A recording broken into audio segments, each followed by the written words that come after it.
Irreverence por la noche, y Daniel miraba su reflejo en el cristal del bar. Había legado antes de tiempo como siempre. Había reservado una mesa.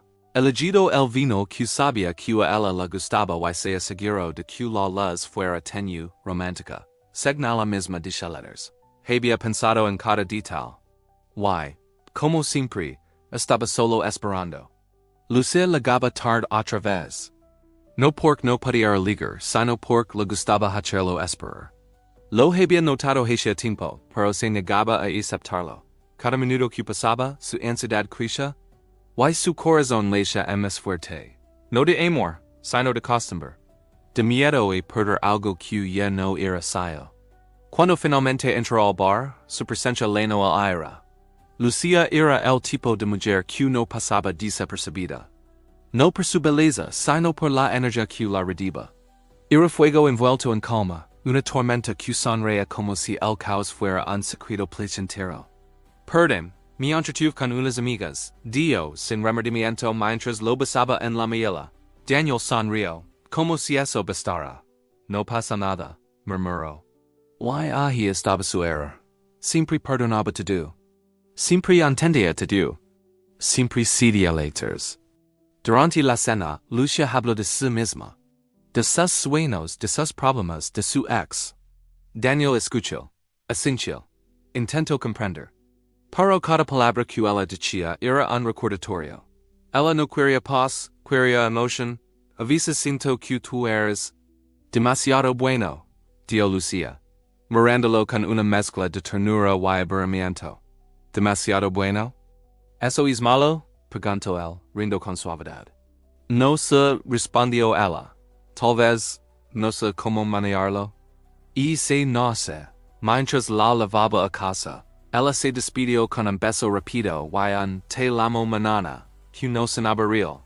Y aunque Daniel lo sabía, igual esperó la llamada. Igual se quedó mirando su teléfono como si dependiera de él para respirar. No lo entendía letters. Había hecho todo bien. Era atento Leo sincero. Nunca le levantó la voz, nunca discutió, nunca la hizo lograr. Porque entonces sentía que la perdía cada día un poco más. La respuesta en no la conocía, pero la sospecha empezaba a crecer en su mente.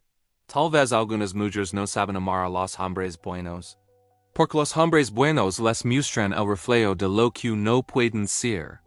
Y se noche antes de dormir, Daniel recordó una frase que su amigo Leo le había dicho semanas atrás, mientras bebían cerveza en silencio. Hermano, algunas mujeres no buscan amor. Buscan adrenalina. Y tú no eres su droga, eres su cura. Nadie se enamora de su cura. Daniel se rió en ese momento, pero ahora esas palabras dolían más que cualquier despedida. Apagó el teléfono, cerró los ojos. Y en la oscuridad, sin saberlo, dio el primer paso hacia una verdad que lo cambiaría para siempre. Lucio no estaba confundida. Sabía exactamente lo que hacía letters. Solo que él no lo sabías. Daniel no sabía en qué momento su relación con Lucia había dejado de ser amor y se había convertido en un campo minado. Todo parecía normal en la superficie. Mensajes cariñosos, citas, risas compartidas, pero por debajo algo sutil estaba cambiando. Era como si cada gesto amable suyo provocara en ella una extraña incomodidad, una necesidad de poner distancia. Un martes cualquiera, mientras almorzaban juntos, Lucio le soltó una frase que lo dejó helado. A veces siento que me quieres demasiado. Daniel sonrió, intentando restar importancia. ¿So existe? ¿Querer demasiado? Ella bajó la mirada, girando distraidamente la copa de vino entre los dedos. Cuando alguien te quiere tanto, sientes que te estás ahogando. Él no entendía letters. Pensó que el amor era justo eso, cuidado, atención, entrega, pero cuando ms daba, ms ella se aliaba. Y cada vez que él intentaba hablarlo, Lucia cambiaba de tema o lo hacía sentir culpable por notar algo que, señala, solo existía en su cabeza. Así empezó el juego invisible. Lucia no lo atacaba directamente, pero saboteaba la relación con sutileza quirúrgica. Olvidaba responder sus mensajes. Cancelaba planes a última hora. y cuando él se mostraba dolido. Ella sonreía y decía, no seas tan sensible Danny, me encantas pero no quiero que esto se vuelva pesado. Daniel se odiaba a sí mismo por seguir allí. Cada vez que pensaba en aliarse, ella hacía algo para retenerlo. Una mirada tierna, una noche apasionada, una promesa de cambio. Y él, ingenuo, caía una y otra vez. Era una cadena de momentos hermosos que siempre terminaban en el mismo abismo. Un día, mientras hablaba con Leo, su mejor amigo, Daniel le confesó lo que estaba pasando.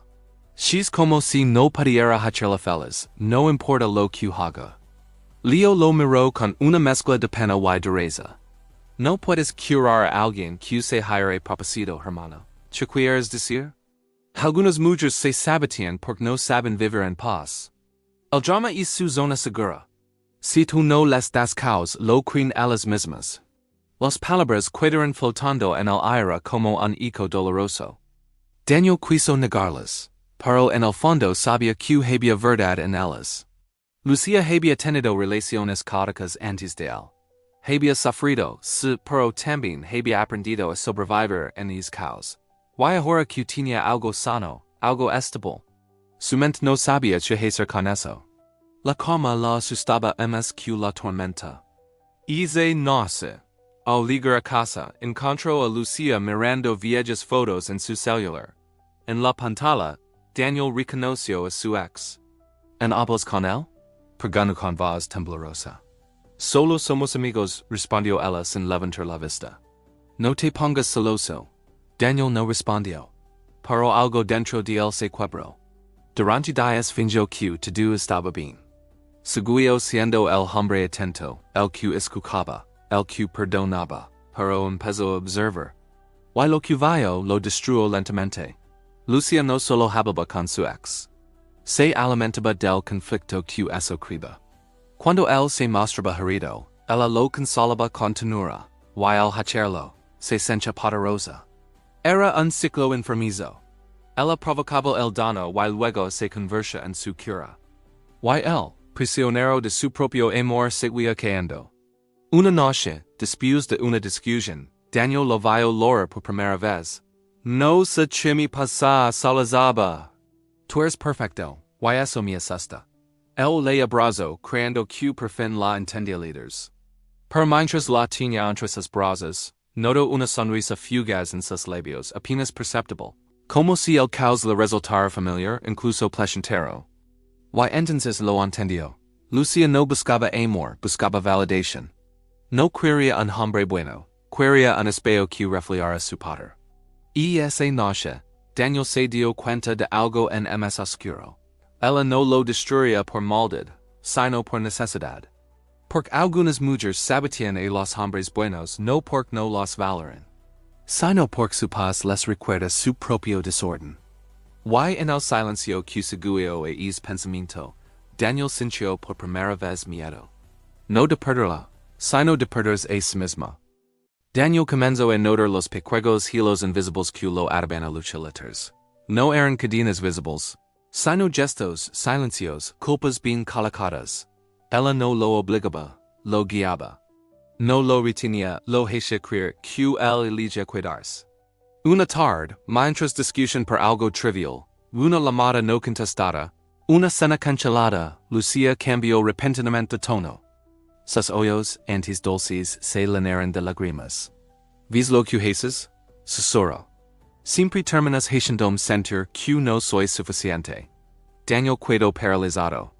Él, que se desvivía por ella, el que soportaba sus distancias, sus idas y venidas.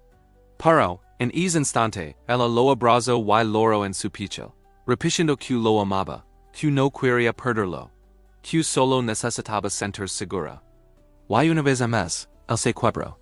Aquella fue la primera vez que entendió que el amor también podía tener forma de prisión. Los días siguientes se convirtieron en un laberinto emocional. Lucía lo llenaba de ternura para luego retirarla sin aviso, como si el afecto fuera una moneda que solo ella podía letters entregar o quitar. Cuando él trataba de marcar límites, ella lo miraba con decepción, como si su intento de dignidad fuera un acto de egoísmo. No te reconozco, le decía. ¿Don está el hombre que me enamoró? Daniel comenzó a preguntarse eso mismo. Don había cuidado aquel hombre firme, equilibrado, seguro de sí. Ahora se veía mendigando migajas de afecto, esperando una llamada, un mensaje, un te extrago que lo salvara del vacío. Una noche, mientras revisaba su celular, descubrió que Lucía había eliminado todas sus fotos juntos de las redes sociales. Su pecho se hundió. Cuando la confrontó, ella sonrió con calma. Quería un poco de espacio. Me agobia que todo el mundo opine de lo nuestro. ¿Why si yo hubiera hecho lo mismo? Preguntó él. Entonces entendería que ya no me amas. Dios sin dudar. Fue ahí cuando Daniel compartió el patrón. Nada de lo que él hacía era suficiente. Pero todo lo que él hacía debía ser comprendido, perdonado, justificado. Era una danza desigual en la que él siempre acababa pidiendo perdón por pasos que ni siquiera había dado. Empezó a leer sobre relaciones tóxicas, sobre dependencia emocional, sobre la necesidad de control disfrazada de amor. Cada palabra parecía escrita para él. Y lo más aterrador era darse cuenta de que Lucía no era mala. Simplemente no sabía amar sin dominar. Una tarde, Daniel decidió poner a prueba algo. Dejó de buscarla por un par de días. No mensajes, no llamadas. Silencio absoluto. El primer día, nada. El segundo, un simple. ¿Estás bien? El tercero, una tormenta. ¿Qué te pasa? La escribió ella furiosa. ¿Ya te cansaste? ¿Encontraste otra? Cuando finalmente se vieron, Lucía estaba alterada. Lo abrazó con fuerza, pero sus palabras estaban llenas de reproche. No vuelvas a desaparecer así. Me haces sentir horrible. Daniel la miró con una mezcla de tristeza y lucidez. Solo haces lo mismo que tú me haces todo el tiempo. Ella lo observa unos segundos, confundida, como si no entendiera. No es lo mismo, susurró. Yo te amo. Why fue esa frase, dicha con tanta convicción, la que lo golpeó más fuerte? Porque en su mente, Lucía creía realmente que amar era controlar, que querer era proteger, que hacer sufrir era una prueba de conexión. Desde entonces, Daniel empezó a notar lo que antes pasaba desapercibido, como Lucía necesitaba que él se sintiera débil para sentirse fuerte. Como se alimentaba de su entrega para llenar su vacío. Era un mecanismo tan sutil como destructivo. Una noche, mientras ella dormía, Daniel la miró en silencio. La paz en su rostro era un contraste cruel con el caos que dejaba despierta. Se preguntó si realmente la amaba. O si lo que sentía era una mezcla de compasión y miedo. Porque el amor, cuando se convierte en miedo, deja de ser amor.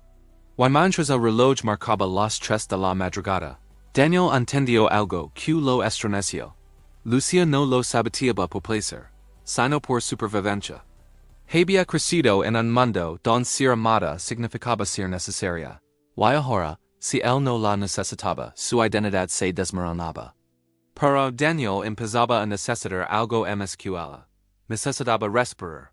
Y esa necesidad, aunque silenciosa, fue el primer paso hacia su libertad. Daniel despertó una mañana con la sensación de que algo dentro de él había cambiado. No era una revelación repentina ni una iluminación espiritual. Era más bien el resultado de demasiadas noches sin dormir, demasiadas disculpas sin razón, y demasiadas lágrimas que ya no dolían. Solo cansaban. Lucía dormía a su lado, enredada entre las sábanas, respirando con tranquilidad. Y por un instante Daniel la observó con una ternura extraña, una ternura cargada de tristeza, porque la amaba. Pero ya no la admiraba. Durante meses había confundido su entrega con fortaleza. Había creído que soportar lo insoportable era una prueba de amor verdadero. Pero ahora entendía que la paciencia sin límites no era virtud, era autodestrucción. Lucía, sin embargo, seguía moviéndose en su propio ciclo de caos. Un día dulce, otro distante, luego cruel, después arrepentida. Era un péndulo emocional del que Daniel no podía escapar. ¿Por qué estás tan calado últimamente? Le preguntó una tarde. Solo estoy cansado. Respondió él, evitando su mirada. ¿Cansado de qué? Insistió. De sentir que nada de lo que hago es suficiente. Lucia se rió suavemente, pero su risa no tenía alegría letters. Shears demasiado sensible Dani. Todo te afecta. Así nunca vas a poder con una mujer de verdad. Aquella frase fue como una daga. La escucho muchas veces disfrazada de broma, pero esa vez algo se quebró. Porque detrás de esa sonrisa se escondía una verdad cruel. Lucia lo necesitaba débil para sentirse fuerte. En los días siguientes, Daniel comenzó a distanciarse emocionalmente. Ya no respondía de inmediato, ya no pedía explicaciones, ya no se justificaba. Y Lucia, acostumbrada a tener control absoluto, empezó a desesperarse. ¿Ya no me amas? Le preguntó una noche, los ojos llenos de rabia y miedo. No lo sé, respondió él con una calma que la descolocó.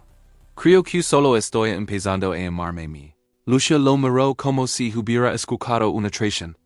No digas tonterías, el amor verdadero es sacrificio. El amor verdadero no debería doler tanto, replicó él. Ella lo abrazó, lo suplicó. Durante unos minutos volvió a ser esa mujer dulce del principio, la que lo enamoró. Pero Daniel ya no sentía el mismo fuego. Era como abrazar un recuerdo. Los días se volvieron silenciosos. Daniel salía a más, hablaba con amigos que había dejado atrás, recuperaba pedazos de su vida que Lucia había erosionado poco a poco. Pero cuando más libre se sentía, más agresiva se volvía ella. Los mensajes se multiplicaron. ¿Dónde estás? ¿Con quién? No me ignores. El control disfrazó de preocupación. Ahora era evidente. Una noche, después de ignorar varias llamadas, Lucia apareció en la puerta de su apartamento. Tenía el rostro descompuesto y los ojos enrojecidos. ¿You no quieres verme nunca más? Preguntó con un hilo de voz. Lucia, dio Daniel, intentando mantener la calma, no puedo seguir viviendo así. Pero si te do lo hago por ti, gritó ella, rompiendo en llanto. Te cuido, te amo, te pienso cada segundo. Daniel lo observa en silencio. Eso no es amor, Luceles. Eso es miedo a quedarte sola. La frase la congeló. Y por primera vez no tuvo respuesta. Se miraron largo rato. Como dos desconocidos que intentan reconocerse en medio de los escombros de lo que alguna vez fue una historia. Lucia bajó la mirada. No sé estar sola. Susurró finalmente. No sé, quién sois en alguien que me mira. Esa confesión lo golpeó más que cualquier insulto. Por comprendió que ella no lo había elegido por amor, sino por necesidad. Que en su mente, él no era una persona, sino un ancla. Daniel se acercó y le acarició el rostro con ternura, pero sin deseo. No puedo curar eso por ti. Y si me cuido, solo te enfermo más. Lucia Salozo, repitiendo su nombre una y otra vez, como si al pronunciarlo pudiera detener el inevitable final. Pero ya había decidido. Y se nosa, cuando ella se fue, Daniel se quedó solo por primera vez en mucho tiempo. El silencio era abrumador. Y al mismo tiempo, liberador. Por fin entendió que no hay nada más solitario que estar con alguien que te destruye mientras desamarte. Y mientras las luces de la ciudad se apagaban lentamente, Daniel supo que, en la quedaba un largo camino.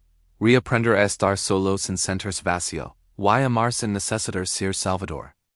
Los días después de la ruptura fueron un campo minado emocional. Daniel sentía una extraña mezcla de alivio y vacío. Había escapado del caos, sí. Pero encargaba las sombras de Lucia dentro de él. Despertaba en medio de la noche pensando que ella lo llamaba. Revisaba el teléfono solo para encontrar silencio. El silencio que tanto había decidido, ahora se sentía como una condena.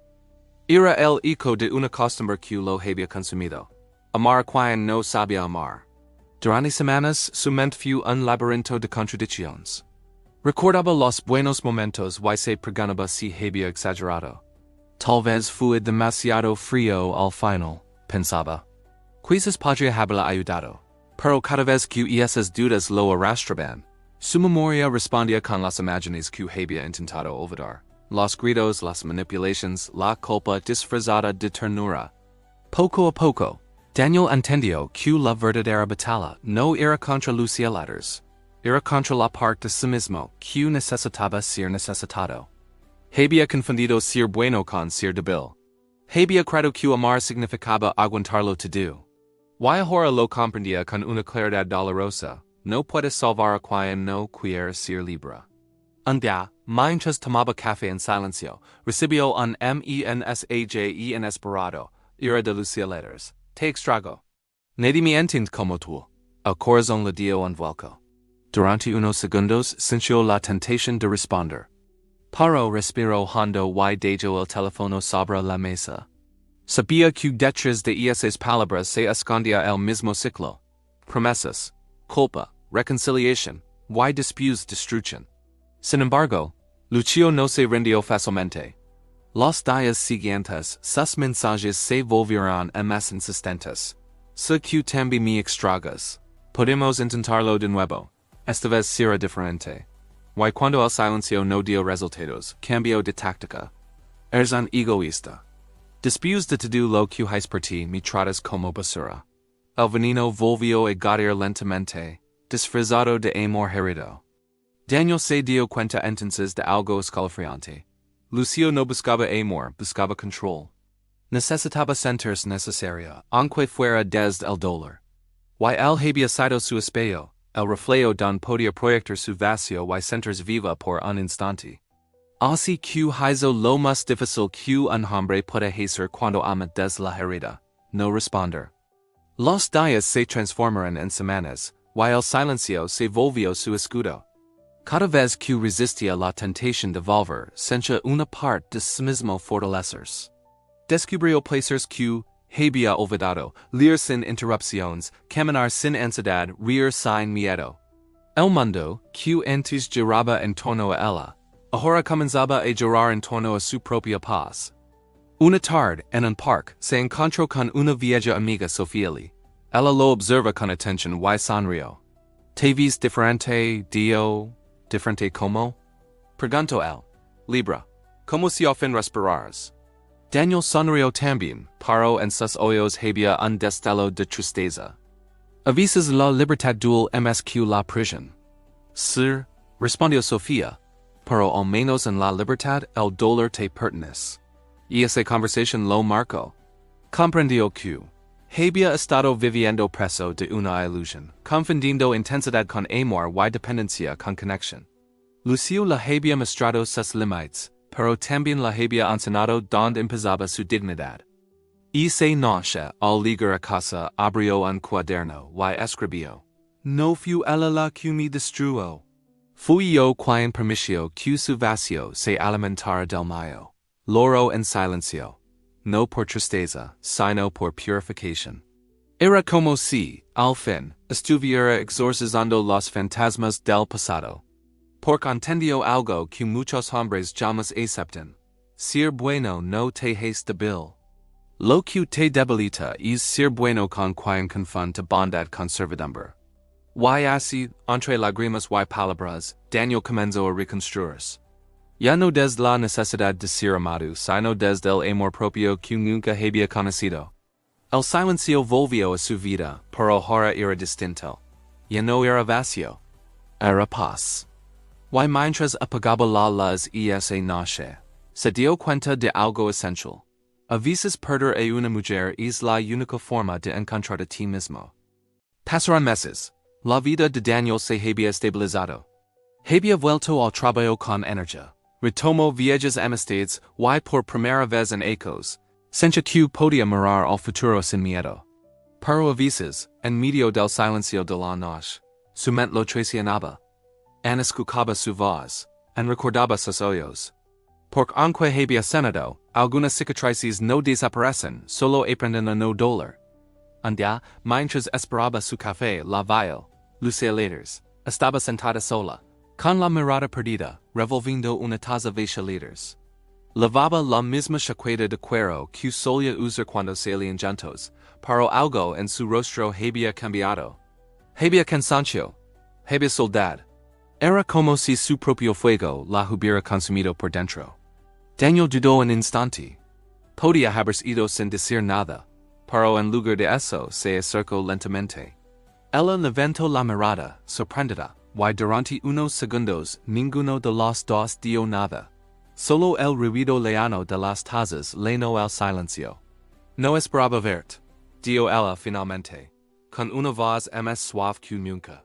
Yo tampoco, respondió él. Lucía bajó la mirada. ¿Te ves bien? Estoy bien, contestó él, sin orgullo, solo con verdad. Hubo un silencio largo denso. Y luego, sin mirarlo directamente, Lucía preguntó, ¿de verdad ya no sientes nada por mí? Daniel lo observó con una mezcla de ternura y distancia. Y se pregunta, que antes lo había descarado, ahora solo le despertaba una leve tristeza. No es que no sienta nada, Dio. Es que ahora entiendo lo que sientes. Y eso ya no me controla. Lucía suspiró. Una lágrima contenida tembló en sus ojos, pero no cayó. Solo quería que me amaras. Y yo lo hice, respondió él, pero tú confundes amor con control. Ella lo miró, herida. Y ahora, ¿ya no crees que puedo cambiar?